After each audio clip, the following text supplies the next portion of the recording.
Welcome to స్వతంత్ర. నేను విజయ్. కర్నూలు జిల్లాలో మోడీ కర్నూలు సభలో పాల్గొన్నారు. ఇప్పుడు అలా చూద్దాం. సభకు విచ్చేసినటువంటి కర్నూలు నంద్యాల జిల్లా ప్రజలకు హృదయపూర్వక స్వాగతం పలుకుతున్నాం. 2024లో ఎన్డీఏ కూటమికి మీరేసినటువంటి ఓటు ఈ రాష్ట్ర భవిష్యత్తును మార్చింది. ఒక్క ఛాన్స్ అంటూ వచ్చిన వారు రాష్ట్రాన్ని సర్వనాశనం చేశారు. ఒక ఓటు కూటమికి వేసినటువంటి ఒక ఓటు 100 లాభాలను కలిగించింది. ఒకే ఒక సంవత్సరంలో కలిగించింది. ఒక ఓటు లక్షల కోట్ల అభివృద్ధి, ఒక ఓటు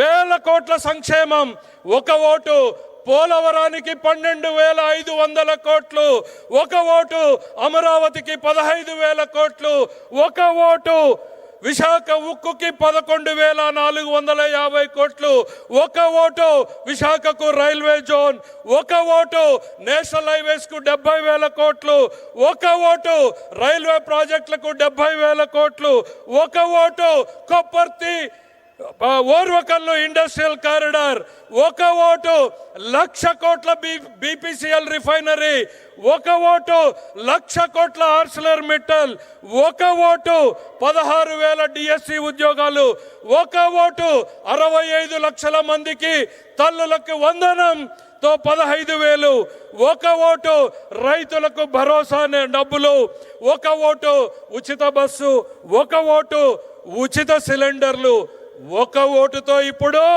సూపర్ జిఎస్టి పేరుతో ధరల తగ్గింపు, ప్రతి కుటుంబానికి సంవత్సరానికి 20,000కు పైగా ఆదా కలిగేలాగా, టూత్ పేస్ట్ నుండి సబ్బుల నుండి సిమెంటు స్టీల్ వరకు, రైతులు కొనేటువంటి ట్రాక్టర్ల వరకు, తినే పదార్థాల మీద ప్రతి కుటుంబంలో ప్రతిరోజు చేకూరేటువంటి లబ్ధి ఈరోజు సూపర్ జిఎస్టితో చేసినటువంటి ఈ జబ్ది.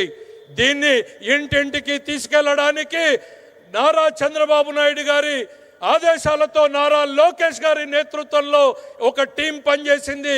Prime minister Saab, we have conducted more than 98,000 street corner meetings, awareness camps in the schools, hospitals, in every street on the outreach program on the GST, sir.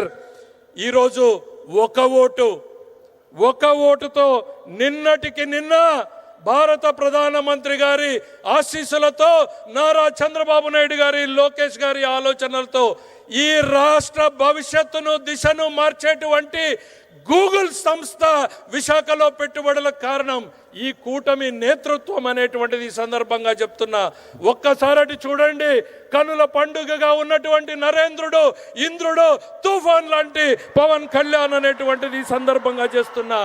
ఇలా ఒక ఓటు ఒక సంవత్సరంలో 100 లాభాలు. గుర్తుపెట్టుకోండి, ఆపరేషన్ సింధూర్ పేరుతో దేశం సత్తా చాటినటువంటి నాయకత్వం ఒకవైపు, టారిఫ్ల పేరుతో మెడలు వంచుతామంటే స్వదేశీ నినాదంతో ప్రపంచ దేశాలను మన వైపు తిప్పేలా చేసినటువంటి నాయకత్వం ఆయనది.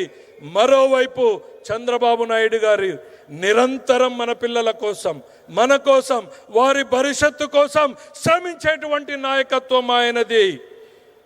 చెడిపోయినటువంటి రాష్ట్రాన్ని, పడిపోయినటువంటి రాష్ట్రాన్ని తన అపారమైనటువంటి అనుభవంతో గాడిన పెడుతున్నటువంటి నాయకత్వం ఆయనది.